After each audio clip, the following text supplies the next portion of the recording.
Well, school is now well and truly in session. I have classes spread on 2 campuses between 6 buildings, 101 things to keep track of, and a company to run. Let's play some catch up.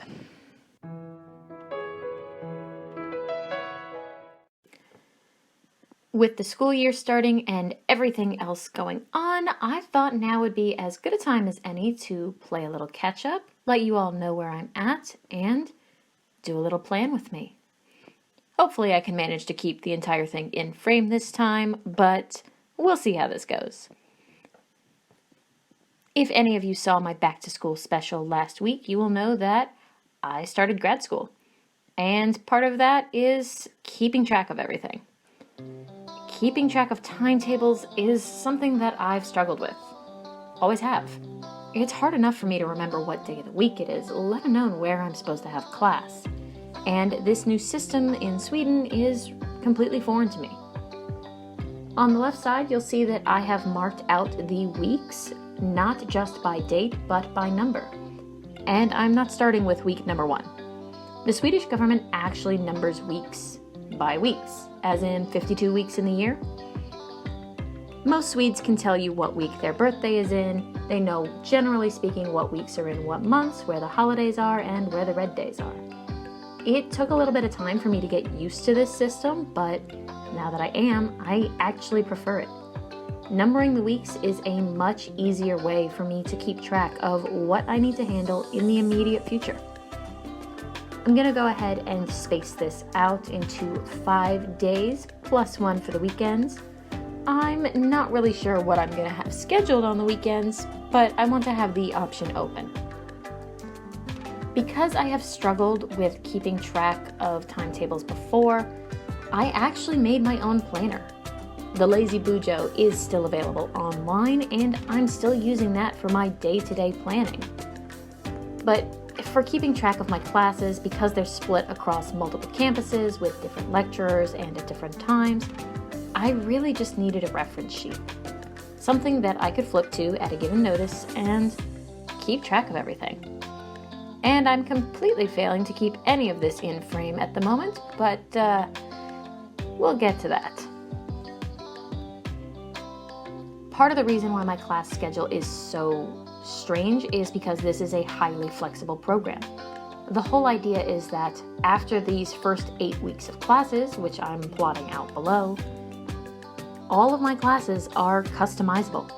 I can take or leave any class, which means that there might be 0 classes on the docket for the next 2 years. The idea is that you can stop classes at any point to take part in research projects. You do need to have 30 credits per semester, and generally speaking, you only do 2 projects, but that still means that as much of an entire year of your graduate degree program, you might not be in a classroom. For most degrees, I don't see how this could work, but with the program I'm in, because the things that we're dealing with are currently in discovery, it makes sense to be able to leave the textbooks to go and write your own. I like color coding my days of the week. It doesn't really do anything for the overall plan, but it helps me keep track of things. Right now I'm in 2 classes. One of them is in yellow and the second one is in orange. Each of these classes actually has a different teacher, and I don't mean the yellow is all one teacher and the orange is all one teacher. I mean, I have a different lecturer almost every class. The only thing that seems to be dividing them is the yellow classes are more laboratory techniques, so for example, how to run a Western blot or do a qPCR DNA analysis. The orange ones are more statistical and analytics, so once you get your data, what do you do with it? That kind of thing. And I'll have these 2 classes for the next 8 weeks.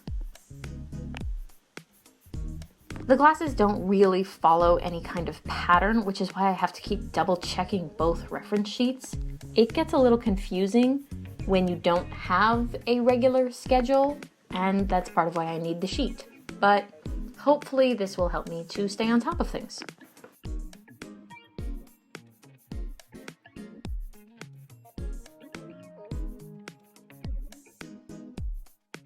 Another reason why I needed to have this reference sheet was so that I knew when to plan around my classes for all of my creative endeavors. I am still running my publishing company. The Nerdy Nanny had a kids book come out last month. My Swedish heritage book about fika literally hit the shelves as I was setting foot on Swedish soil.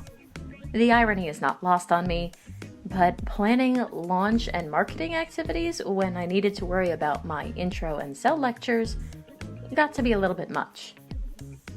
So I'm hoping that having this reference sheet will help me to be able to better plan my creative stuff, because I have a lot of stuff coming up and I'm really excited about most of it. You guys are not gonna believe it.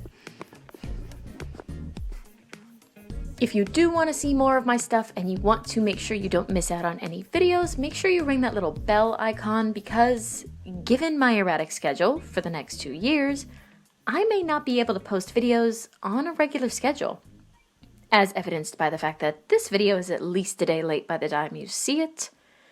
Things could get a little hectic. I say this not as an excuse, but as a reminder to anyone else out there who has likewise decided to pile their table up with a million plates. Sometimes it's okay to drop one. I know I'm not the only student in the AuthorTube community, and I'm definitely not the only student trying to do more than one thing at a time. I want to remind you guys that it's okay to drop the ball sometimes. I want you guys to give yourself permission to slack off when you need to. Right now, school and your health, those are your priorities. Everything else can wait. If you need to wait a day to post to YouTube, do it. If you need to go weeks without posting at all, do it. Because the people who care about your content and support what you're saying and representing, they'll be there when you get back. And the others, well, they might have wandered off anyways for the next shiny thing, so. I will be trying to post a video at least once a week, but I don't exactly know what day of the week that's going to be, so just ring the bell. Oh, and very exciting, for the month of September at least, I will be streaming every Sunday. Starting this Sunday with the wonderful Miss Cachet Warren. Seriously, if you have not caught her self-care Sunday streams, you should definitely check those out. Cachet is a fellow business major like myself, so we have launched the Business of Books. It's going to be a series of collaborated videos and follow-up workshops where you can ask us specific questions. Since Cachet and I both come from business backgrounds, we sometimes have a different way of thinking about things, and as many of you who are new to the self-publishing world may know, there's a lot to keep track of, and it can be very overwhelming at times. So if you have any questions or concerns, make sure you go ahead and check out our series and send us any ideas you have for topics that you might want covered. Hit us up on Instagram or on our emails or our channels. I'll make sure I include all the links below. Our first workshop is actually going to be on September 6th, and our second workshop is going to be September 20th. We're going to start off easy with the difference between being a writer versus being an author, and how to get started as an author and making that transition.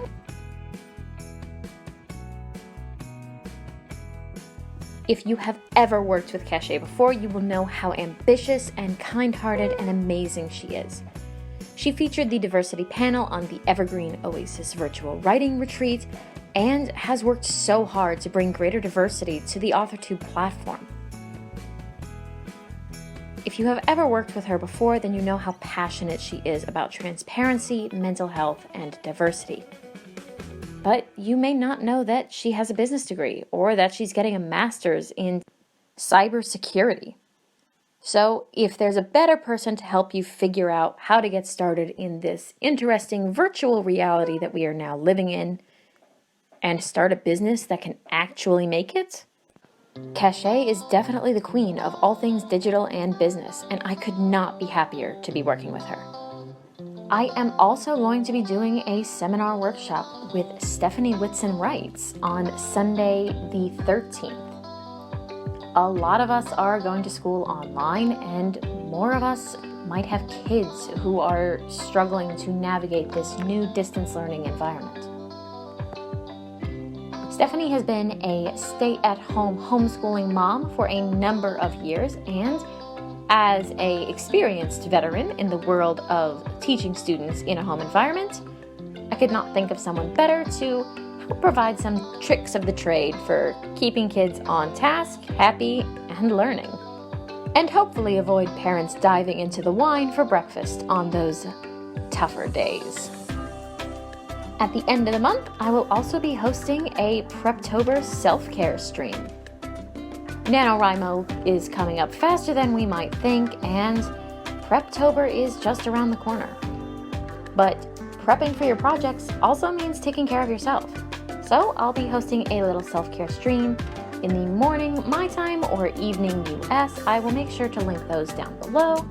But you can check me out there to get a little productive self-care done, remind us of what's important, and hopefully actually be able to start Preptober with a sound mind and body.